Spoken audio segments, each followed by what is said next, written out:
Attentions now to the CONCACAF Nations League, where the US men's national team opened their title defence versus Grenada on Friday. Casey Keller will be joining us now to talk more about this. Casey, tell us, what does Gregg Berhalter learn from a match like this? Great to have you with us.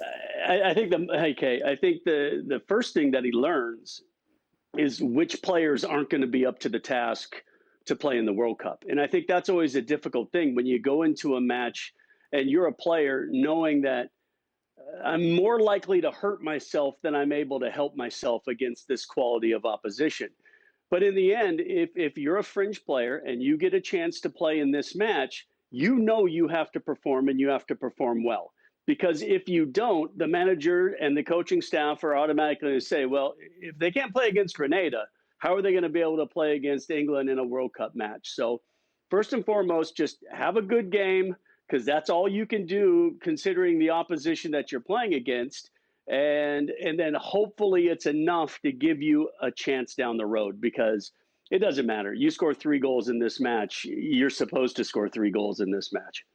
Well, you talk about having a good game. Let's talk about some of the players then, Casey. Which players do you think can hurt their chances, or maybe help their chances to make it into the World Cup squad this winter? I think first and foremost, Kay, it's going to be who, we have no idea who Gregg's thinking of playing to start with, because I know there was a mindset with these 4 matches that this is the only opportunity that the U.S. national team is going to have an extended time period with this group of players. And that's why we're not seeing the Pulisics and the Tyler Adams already on vacation for these 2 games. They wanted to keep everybody together and make sure that they have this block of time together.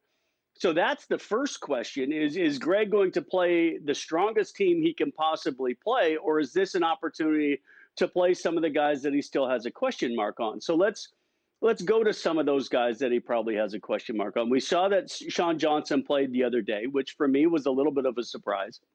A guy that originally wasn't even called into the squad, but got that opportunity to play the second game, got the clean sheet, made some key saves. So great for Sean Johnson. So let's see if that continues the way Gregg was doing this, and if Ethan Horvath is playing this match potentially, then he's a player that needs to have a good game to match what Sean Johnson did the other day, to be able just to show his teammates, the coaching staff, the fans, that he's up to this task, that he's capable of coming in and being a good calming factor back there. I don't expect him to have to make a bunch of saves in this match.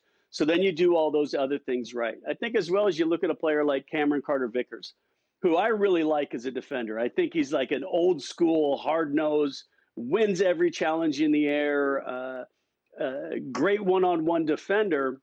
But maybe the question marks, was he good enough with the ball at his feet to kind of play in possession? Well, against Grenada, you would assume that the U.S. would have a lot of the ball and that he would then be asked to play under some sort of pressure with his feet. So opportunity for him as well. And then, and then again, a player like a Haji Wright getting a chance to come in, came in as a sub, the other day. But for example, does he start? Can he be dominating against a side like Grenada? Now, again, to the point that I made earlier, you're not going to make the team for scoring 2 or 3 goals against Grenada. But obviously, the expectation is that if you're the player that we think you can be in a World Cup, you should be able to be dominant against an opponent like Grenada.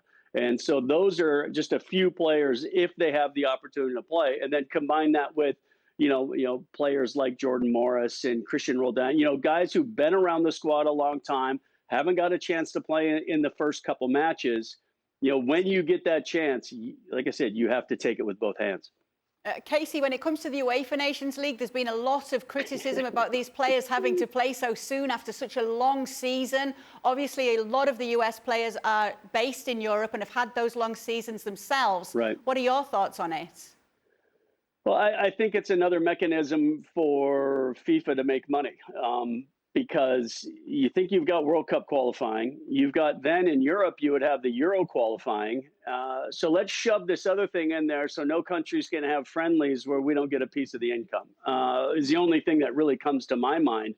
Yeah, I mean, it's nice. I think when you get to the final stages of this competition, but in these group stages, do you think the U.S. would rather have a game against European opposition that are also stuck playing in Nations League there?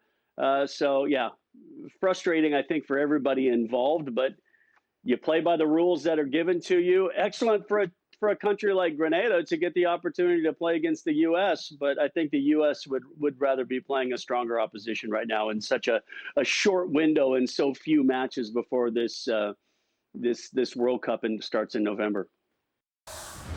Well, thank you very much for watching ESPN on YouTube. For more sports highlights and analysis, be sure to download the ESPN app. And for live streaming, premium content, and let's not forget as well, ESPN FC 7 days a week. Subscribe to ESPN+.